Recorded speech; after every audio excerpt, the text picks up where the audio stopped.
Well, now that we had some like spritzy spritz bit of rain, we're going to go back into like normal, I don't want to say normal temperatures, but whatevs.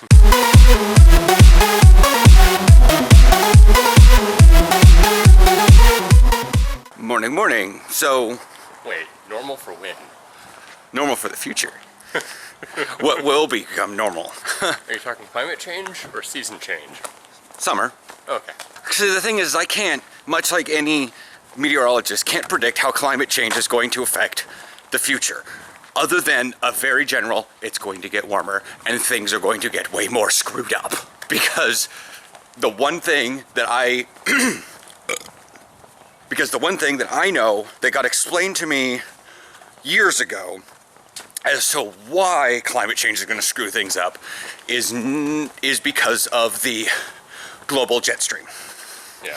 The jet stream that you can look on the national US map and see this blue thing just across.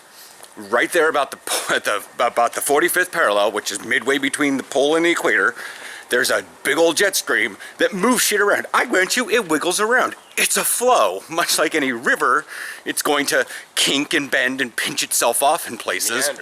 Meander. The problem is, that dictates a lot of at least the United States. I mean, there's multiple jet streams, it's not just the jet stream, but that's the one that dictates a lot of things. If it has a big bulge up in the center, you've got a high pressure moving in the plains, and that usually means there's a dip down on the backside, which means we've got a low pressure and we've got a whole hell of a lot of wind happening here. And the East Coast might be having something kind of screwy, coming in, having more colder weather come in from, say, Canada. You know, it just dictates how things run. When the pole gets warmer, due to global warming and climate change, that jet stream doesn't wiggle as much. Because the reason why it wiggles is because of temperature differences between the north and the south. And when there isn't much of a temperature difference between the north and the south, it doesn't wiggle much. And thus we have very bland weather. But this bland weather doesn't, it's very strange. So all that educational lesson aside, we got, apparently Aaron saw something on, was it Reddit? Yeah, I saw a tweet linked on Reddit about there's this big thing happening Thursday and I'm super excited about Thursday and Thursday and Thursday and Thursday. This morning TJ checked and it was like nothing. Well, yeah, there's the galactic development, which I knew was happening, which to me personally, is just like, I don't really need reputation marks, and I'm going to be doing duty officer missions anyways, and it is a global initiative, so I can help other people with their reputation stuff, but it's like, yeah. I'm thinking it must have been about the dilithium thing. Yeah, that is completely new.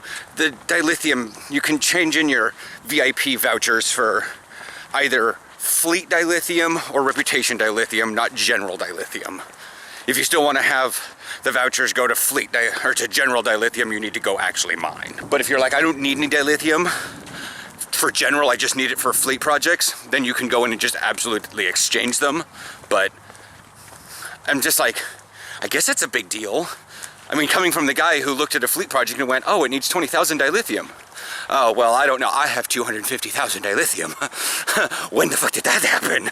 And so and then I looked for other fleet projects and now I'm down at like 180,000 dilithium. And I'm like, well, shit. How am I gonna spend this? And everyone like people overwhelmingly in the fleet, I'm like, oh, just buy the fleet weapons from the starbase. I'm like, those things suck. They've all, you know, they ruled before when we first got tier 5 ships. They suck now. Oh, your train's actually coming in. It's starting to ding now. You'll be able to get it. Yay! Really wish that this camera had a clock on it instead of just a timer. Well, yeah.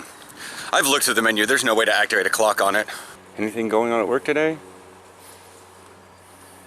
I still need to put together a training plan for teaching people how to access the program.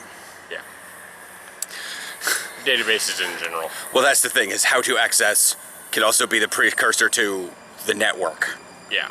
So this isn't like how to Paladin. How to excel. Come on, how to Paladin. Yeah.